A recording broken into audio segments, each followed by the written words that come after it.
home phone service, too. Call 1-800-748-5218 today.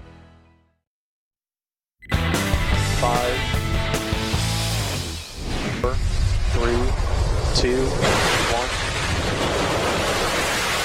Liftoff, Falcon 9, the world's first reflight of orbital-class rocket.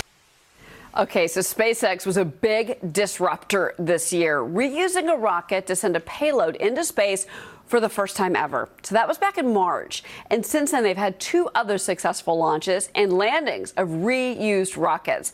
Elon Musk adding to his reputation as a market disruptor, along with his other business interests, like First Solar and Tesla, of course. But who or what's going to be the biggest disruptors of 2018? Let's bring in the author of the new book, Digital Disruption, Tracey Wilen. Tracey, it's good to have you.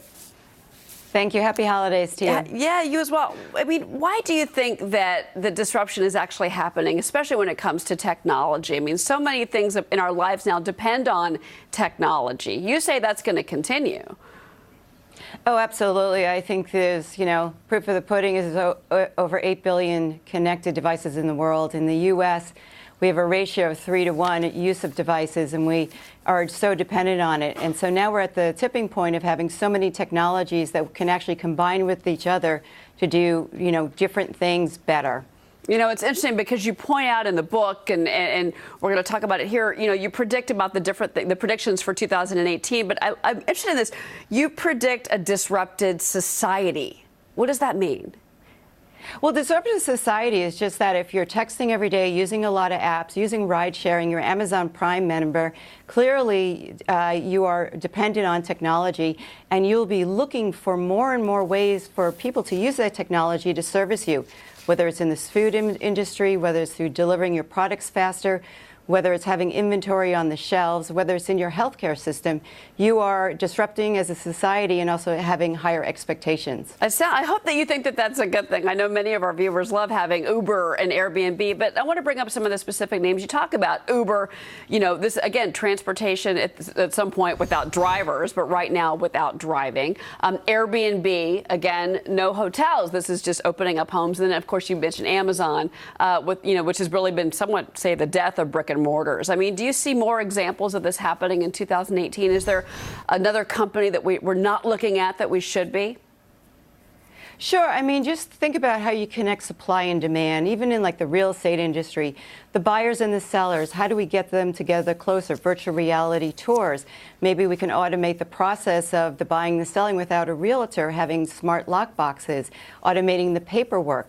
I think the biggest opportunity really is in senior services when you think about the culmination of technology, having a smart home so we can observe them, have remote diagnosis, to be able to have sensors on our body to measure our vitals. There's so many areas where I see positive things happening. I saw my parents' neighbor, who's probably about 80 years old, getting into an Uber last week to go to his doctor's appointment. So I think the senior services, I think that could be an actual sector that we should watch. I think that's a great point. I also want to say that you mentioned that women are disruptive leaders. Certainly 2017 with the Me Too movement has been quite the year for the woman. But what does that mean for disruption in 2018, in your opinion? Well, I think women are corporate America's killer app. There is a pipeline of highly educated women with modern-day leadership skills and characteristics that's very necessary to lead disruptive firms. And women, the slots are opening, and women are raising their hand and becoming more visible. And I think we'll see a lot more women in critical roles in 2018. Digital disruption. I know we like a lot of it, so we'll see where it all goes in 2018. Tracey Wilen. Tracey, thank you. Thank you. All right, well, no disrupting these markets. Look, I mean, we're down a little bit today, but I'll tell you what, you talk about a great market. We're talking about it.